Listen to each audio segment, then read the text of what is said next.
नमस्कार साथियों, आप सभी का स्वागत है आपके अपने प्यारे से यूट्यूब चैनल एसडीटी एफ में। मैं विशाल कुमार सलेस आज आप लोगों के लिए लेकर आए बिहार बोर्ड क्लास 10 का दो संस्कृत है ना बाबू, जो संस्कृत है हम लोग का बिहार बोर्ड क्लास 10 का पीयूषम द्वितीय भाग उसका दूसरा चैप्टर का एक्सप्लेनेशन एंड व्याख्या लेकर खूब शानदार जबरदस्त तरीके से, ठीक है ना।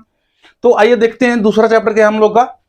अरे पार्ट 2 पाटलिपुत्र वैभव। ये क्या है बाबू? पाटलिपुत्र वैभव जो चैप्टर है बाबू, क्या एक निबंध है। गद्य की कौन सी विद्या है बाबू? तो एक निबंध है। और पाटलिपुत्र वैभव का मतलब क्या होता है जी? पटना का वैभव, पटना का वैभव, ठीक है ना। तो आइए इसको पढ़ते हैं हम लोग। पहले बुक ले लेंगे आप लोग, ठीक है ना। बुक लेकर बैठेंगे, ठीक है ना, तब आसानी से समझ पाएंगे आप लोग, ठीक है ना। चलिए तो शुरू करते हैं इसको। अरे द्वितीय पाठ पाठ दूसरा है हम लोग का बाबू, ठीक है ना। पाठ दूसरा है करे पाटलिपुत्र वैभव, पटना का वैभव, पटना का महत्व। करे बिहार राज्य से राजधानी नगरम पाटलिपुत्रम सर्वेषु कालेषु महत्वम धारयत। यानी बिहार राज्य की राजधानी पाटलिपुत्र सभी कालों में महत्व को धारण किए हुए है। बिहार राज्य की राजधानी पाटलिपुत्र जो यानी पटना जो है ना, सभी कालों में यानी प्राचीन काल में, मध्य काल में और आधुनिक काल में अपने महत्व को धारण किए हुए है। कौन सी? बिहार राज्य की राजधानी पाटलिपुत्र यानी पटना। अस्य इतिहास सार्थ सहस्त्र प्रमिता वर्तते। इसका इतिहास यानी पाटलिपुत्र का यानी पटना का इतिहास जो है बाबू बनी, वो कितना वर्ष पुराना है जी? 2500 वर्ष क्या है बाबू? प्राचीन है यानी पुराना है। समझ पा रहे हैं ना। पाटलिपुत्र का यानी पटना का जो इतिहास है, बीती हुई जो बातें हैं, इतिहास जो इसका है कितना वर्ष प्राचीन है बाबू? तो 2500 वर्ष क्या है जी? प्राचीन है। कितना वर्ष प्राचीन है जी? 2500 वर्ष प्राचीन है। इसका उत्तर है अत्र धार्मिक क्षेत्रम राजनीतिक क्षेत्रम उद्योग क्षेत्रम च विशेषण ध्यान आकर्षकम। यहाँ मतलब कहा? पाटलिपुत्र में, मैंने पटना में धार्मिक क्षेत्र, राजनीतिक क्षेत्र और उद्योग क्षेत्र विशेष रूप से ध्यान को आकर्षित करते हैं। यानी पाटलिपुत्र के जो धार्मिक क्षेत्र हैं, मंदिर मस्जिद गुरुद्वारा जो भी है, धर्म वाला, धर्म से संबंधित क्षेत्र जो है, राजनीतिक क्षेत्र है, पॉलिटिक्स वाला जो क्षेत्र है, उद्योग क्षेत्र मतलब कल कारखानों वाला जो क्षेत्र है, वो विशेष रूप से ध्यान को आकर्षित करता है बाबू इनमें, ठीक है ना। चलिए करे कि वेदिष्का यत्रण मेगा स्थनिज फयान हिमन संग प्रभृत्य पाटलिपुत्र वर्णम स्वस्व संस्करण ग्रंथि चक्रु। यानी विदेशी यात्री, कुछ विदेशी यात्री पाटलिपुत्र आए थे, उस समय की बात है। करके विदेशी यात्री मेगा स्थनिज फयान ह्यूवन संग इत्यादि ने पाटलिपुत्र का वर्णन अपने अपने रचित ग्रंथों में संस्मरण में किया है। यानी ये विदेशी यात्री कौन कौन है बाबू? तो मेगास्थनीज है, फयान है, ह्यूवेनसंग है और सिंह। इन्होंने क्या किया है? तो अपने संस्मरण में, अपनी रचनाओं में पाटलिपुत्र का जिक्र किया है, यानी वर्णन किया है। करे पाठयस्मिन् पाटलिपुत्र वैभव से समान परिचय वर्तते। इस पाठ में यानी पाटलिपुत्र वैभव शीर्षक पाठ में पटना के वैभव का, पटना के महत्व का, पटना के यश का सामान्य परिचय दिया गया है, यानी है। समझ रहे ना। इस पाठ में यानी पाटलिपुत्र वैभव शीर्षक पाठ में पटना के सामान्य परिचय है, पटना का सामान्य परिचय है, ठीक है ना। आइए आगे देखते हैं। करे बाबू कि प्राचीनेषु भारतीयेषु नगरेषु अन्यतमं पाटलिपुत्र मनुगंगा वसति विचित्र महानगरम बभूव। प्राचीन भारतीय नगरों में, भारत के जितने भी प्राचीन भारतीय नगर है बाबू, भारत के जितने प्राचीन नगर हैं, उन प्राचीन भारतीय नगरों में पाटलिपुत्र गंगा के तट पर बसा हुआ एक विचित्र क्या है? महानगर है। प्राचीन भारतीय नगरों में पाटलिपुत्र गंगा के तट पर, किनारे पर बसा हुआ क्या है बाबू? एक विचित्र क्या है जी? महानगर है। तद विषय दामोदर गुप्त नामक कवि कुट्टिमताख्य काव्य कथयति। इसके विषय में यानी पाटलिपुत्र के विषय में, यानी पटना के विषय में दामोदर गुप्त नामक कवि अपनी रचना कुट्टिमताख्य काव्य में कहते हैं। क्या कहते? कवि कौन है बाबू? तो दामोदर गुप्त है। और उनकी रचना क्या है? कुट्टिमताख्य। कुट्टिमताख्य, कुट्टिमताख्य में कवि क्या कहते हैं सुनिए।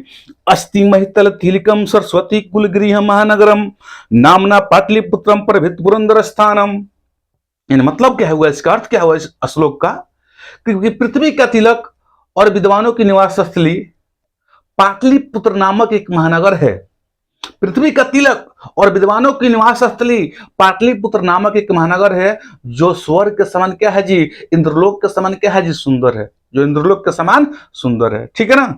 चलिए उसके बाद कह रहे बाबू इतिहासे श्रूयते यत गंगाया स्त्री बोधकाले पाटली ग्राम स्थित आसित। इतिहास में सुना जाता है बाबू बनी, इतिहास में सुना जाता है कि गंगा के तट पर बुद्ध काल में, गंगा नदी के तट पर माने किनारा पर बुद्ध काल में एक गांव था जिसका नाम क्या था, पाटली ग्राम। याद रखिएगा, इतिहास में हम लोग पढ़ते हैं, सुनने को मिलता है कि गंगा के तट पर गौतम बुद्ध के समय में, भगवान गौतम बुद्ध जी के समय में जो गांव था इसका नाम क्या था, पाटलीग्राम। ठीक है ना, तो वही कहा जा रहा है इतिहास सुनते गंगा के तट पर, मान इतिहास में सुना जाता है कि गंगा के तट पर गौतम बुद्ध के समय में पाटलीग्राम स्थित था एक गांव जिसका नाम पाटलीग्राम था। ठीक है ना, शेष यत्र च भगवान बुद्ध बहुकृत समागत, जहां भगवान बुद्ध अनेक बार आए हुए थे, जहां भगवान बुद्ध अनेक बार आए हुए थे, मतलब कहा उस गांव में, यानी पाटलीग्राम गांव में भगवान बुद्ध अनेक बार आए हुए थे। तेन कथितमासीत् यत् ग्रामो एवं महानगरम भविष्यति किंतु कलहस्य अग्निदहस्य जल प्रोसिच भयात सर्वदा क्रांतम भविष्यति। उनके द्वारा कहा गया था कि इनके द्वारा, मतलब गौतम बुद्ध जी के द्वारा कहा गया था कि यह गांव यानी जो पाटलीग्राम जो गांव है, आने वाले समय में महानगर होगा किंतु झगड़ा से, अग्नि से और जल के भय से हमेशा घिरा हुआ रहेगा, आक्रांत रहेगा, हमेशा भयभीत रहेगा। किससे बाबू? झगड़ा से, अग्नि से और जल से, यानी कभी झगड़ा हो जाएगा, कभी आग लग जाएगी और कभी बाढ़ आ जाएगा नहीं जल से। ठीक है ना, ऐसे भविष्यवाणी किनका है? ये भविष्यवाणी किनका है? तो भगवान गौतम बुद्ध जी का है। ठीक है ना, याद रखिएगा। उसके बाद कहा जा रहा है बाबू, कालांतरेण पाटलीग्राम एवं पाटलिपुत्र मिति कथित। समय के बदलने के साथ साथ, समय गुजरता गया, बीतता गया, समय के बदलने के साथ साथ पाटलीग्राम को ही पाटलिपुत्र कहा गया। समय के बदलने के साथ साथ पाटलीग्राम को ही पाटलिपुत्र कहा गया। और कहा जा रहा है कि चंद्रगुप्त मौर्य से काले अस्य नगरस्य शोभा रक्षा व्यवस्था अति उत्कृष्ट आसीदिति यूनान राजदूत मेगा स्तनिज स्वसंश्रमणेषु निरूपयति। चंद्रगुप्त मौर्य के समय में, चंद्रगुप्त मौर्य का नाम आप सब सुने ही होंगे। चंद्रगुप्त मौर्य के समय में इस नगर की शोभा और रक्षा व्यवस्था बहुत बढ़िया थी, ऐसा यूनान के जो राजदूत हैं मेगास्थनीज अपने संस्मरण में, अपने रचित ग्रंथों में व्यक्त करते हैं। कहते हैं यूनान के राजदूत मेगास्थनीज कि चंद्रगुप्त मौर्य जब यहाँ के शासक थे, सम्राट थे, तो उनके समय में पाटलिपुत्र नगर की जो शोभा थी, सुंदरता जो थी, और यहाँ की जो रक्षा व्यवस्था जो थी, सैनिकों वाला जो क्षेत्र था, बहुत ही सुंदर था, अच्छा था, शोभनीय था, सराहनीय था और कभी उत्कृष्ट था। समझ पा रहे हैं ना? आगे देखते हैं। कि अस्य नगरस्य वैभवम प्रदर्शन अशोकस्य सूत्रम समृद्धम। इस नगर का वैभव प्रियदर्शी था और अशोक के समय में और अधिक क्या था जी? समृद्ध था, मतलब विकसित था। इस नगर का वैभव प्रियदर्शी और अशोक के समय में और अधिक क्या था? विकसित था, समृद्ध था। समझ रहे ना? और अधिक क्या था बाबू? विकसित था, समृद्ध था। उसके बाद कहा जा रहा है बहुकालम पाटलिपुत्र से प्राचीन सरस्वती परंपरा प्रवर्तित इतिहास शेखर सो काव्य मीमांसा नाम के कवि शिक्षा प्रमुख ग्रंथ साधर्म सरस्वती। बहुत समय तक पाटलिपुत्र की प्राचीन सरस्वती परंपरा चलती रही। याद रखिएगा, बहुत समय तक पाटलिपुत्र की प्राचीन सरस्वती परंपरा चलती रही, ऐसा राजशेखर अपने काव्य मीमांसा नामक कवि शिक्षा प्रमुख ग्रंथ में आदर सहित बताते हैं कि कौन कवि का नाम क्या है? राजशेखर। उनकी रचना का नाम क्या है? काव्य मीमांसा। एक ऐसा ग्रंथ है बाबू, तो कवियों की शिक्षा के लिए प्रमुख ग्रंथ है, इसीलिए इसका नाम रखा गया कवि शिक्षा प्रमुख ग्रंथ। ठीक है ना? तो उसमें क्या बताते हैं, आदर्श सहित बताते हैं क्या, उसको हम लोग देख लेते हैं। ठीक है ना? उसको ध्यान से हम लोग क्या करते हैं बाबू, देखते हैं। ठीक है, इसको देख लेते हैं। तो बाबू कि अत्र उपवर्ष वर्षाविह परिणि पिंगल व्याड़ी वररुचि पतंजलि इह प्रशिक्षिता ख्यात जगमु। करे कि यहां मतलब पटना में वर्ष परिणि पिंगल, याद रखिएगा कौन नाम क्या है? विद्वानों का नाम है, ऋषियों का नाम है। वर्ष परिणि पिंगल ब्याड़ी वररुचि पतंजलि यही शिक्षित हुए, मतलब यही पढ़ाई लिखाई किए और ख्याति को प्राप्त किए, मतलब प्रसिद्ध हुए, फेमस हुए। कौन कौन बाबू? उपवर्ष पटलिपुत्र में उपवर्ष परिणि पिंगल ब्याड़ी वररुचि पतंजलि क्या हुए? शिक्षित हुए और ख्याति को प्राप्त किए। उसके बाद कहा जा रहा है कतिपय सुप्राचीन संस्कृत ग्रंथेषु प्रणादेषु पाटलिपुत्रस्य नामंतरम कुसुमपुरम वा प्राप्यते। कुछ प्राचीन संस्कृत ग्रंथों और पुराणों में बाबू बने ध्यान दीजिएगा, कुछ प्राचीन संस्कृत ग्रंथों और पुराणों में पाटलिपुत्र का दूसरा नाम पुष्पपुर या कुसुमपुर प्राप्त होता है। ठीक है ना। कुछ प्राचीन संस्कृत ग्रंथों और पुराणों में पाटलिपुत्र का जो दूसरा नाम होता है ना बाबू, क्या प्राप्त होता है जी? पुष्पपुर या कुसुमपुर। ठीक है ना। पुष्प मतलब फूले होता है और कुसुम का मतलब क्या होता है जी? फूले होता है। ठीक है ना। कुछ प्राचीन संस्कृत और पुराणों में मिलता है, संस्कृत ग्रंथ और पुराणों में। इसका नाम क्या था दूसरा? पुष्पपुर और कुसुमपुर। अनेन ज्ञात से ज्ञात होता है कि यत ज्ञात होता है कि नगरस्य अस्य समीपे पुष्पानां बहुलम उत्पादनम भवति स्म। इस बतिया से कौन बतिया बाबू कि इस जो पाटलिपुत्र नगर है इसका नाम था संस्कृत ग्रंथों और पुराणों में पुष्पपुर कुसुमपुर। इस बात से ज्ञात होता है कि इस नगर के समीप में फूलों का बहुत बड़ा उत्पादन होता था। इस बतिया जो नाम उसको दिया गया है कि पुष्पपुर कुसुमपुर, इस बात से क्या पता चलता है हम सबको कि इस नगर के समीप में फूलों का, पुष्पों का बहुत बड़ा उत्पादन होता था। पाटलिपुत्रमिति शब्दोपि पाटल पुष्पाणाम पुतलिका रचना सरितम प्रचलित। पाटलिपुत्र शब्द भी गुलाब के फूलों की पंखुड़ियों की रचना का आश्रय लेकर प्रचलित हुआ। याद रखिएगा, पाटलिपुत्र शब्द जो है गुलाब के फूल जो होता है, गुलाब का फूल, उसके पंखुड़ियों की रचना का आश्रय लेकर प्रचलित हुआ। आगे बढ़ा। शरतकालीन नगरी अस्मिन् कमोदी महोत्सव इति महान समारोह गुप्त वंश शासन काले अति प्रचलित। सर्दी के दिनों में, ठंडी में, जाड़ा में, समझ रहे ना, सर्दी के दिनों में इस नगर में कमोदी महोत्सव महान समारोह गुप्त वंश के शासन काल में बहुत प्रचलित था। सर्दी के दिनों में बाबू बनी इस नगर में, यानी पाटलिपुत्र नगर में कमोदी महोत्सव महान समारोह गुप्त वंश के शासन काल में बहुत प्रचलित था। कमोदी महोत्सव कब मनाया जाता था बाबू? तो सर्दी के दिनों में, ठंडी के दिनों में। और किसके शासन काल में? तो गुप्त वंश के शासन काल में। ठीक है ना। चलिए, तत्र सर्वे जना आनंद मग्न भुवन, वहां सभी लोग आनंद में मग्न होते थे। यानी कहा जहां कमोदी महोत्सव मनता था ना, वहां जो लोग होते थे ना, वो सभी लोग आनंद में मग्न होते थे, आनंद में खोए हुए होते थे, एकदम मग्न होते थे। संप्रति दुर्गा पूजा अवसरे तादृश्य व समारोह दृश्यते। आजकल वैसा समारोह, आजकल दुर्गा पूजा के अवसर पर वैसा ही समारोह देखने को मिलता है। समझ पा रहे हैं आप लोग कि जो कमोदी महोत्सव मनता था सर्दी के दिनों में पाटलिपुत्र नगर में गुप्त वंश के शासन काल में, तो वैसा समारोह कहाँ देखने को मिलता है? तो आजकल जो हम लोग के यहाँ दुर्गा पूजा होता है ना, वैसा ही समारोह देखने को मिलता है कमोदी महोत्सव जैसा जो दुर्गा पूजा होता है हम लोग समय, इस समय समझ रहे ना। चलिए, उसके बाद कहा जा रहा है बाबू, काल चक्रवसाद यद्यपि मध्य काले पाटलिपुत्र पुत्रम वर्ष प्रमितम जीर्णता मनोभूत। समय के बदलने के साथ साथ समय बीतता गया, जबकि मध्यकाल में पाटलिपुत्र लगभग 1000 वर्षों तक, याद रखिएगा, सहस्रम, लगभग 1000 वर्षों तक क्या रहा? जीर्ण सा रहा, टूटा हुआ, बिखरा हुआ रहा। मेरे बाबू बनी, बहुत दुख की बात है। मध्यकाल में लगभग पाटलिपुत्र 1000 वर्ष तक रहा, जीर्ण शीर्ण रहा, टूटा हुआ, बिखरा हुआ रहा। तस्य संकेत अनेकेषु सहित ग्रंथियों से मुद्रा रक्षदिशु लभ्यते। इस बात का संकेत कि 1000 वर्ष तक जो पाटलिपुत्र है बाबू बनी जीर्ण शीर्ण रहा, टूटा हुआ रहा, बिखरा हुआ रहा, इस बात का संकेत कहाँ मिलता है? तो अनेक साहित्य ग्रंथों मुद्रा राक्षस में मिलता है। कहाँ मिलता है जी? मुद्रा राक्षस ग्रंथ है, ठीक है ना, साहित्य ग्रंथ है, उसमें मिलता है कि पाटलिपुत्र जो था मध्यकाल में लगभग 1000 वर्ष तक क्या रहा बाबू? जीर्ण शीर्ण रहा। मतलब क्या? टूटा हुआ रहा, बिखरा हुआ रहा, जीर्ण शीर्ण रहा, एकदम समझ रहे ना।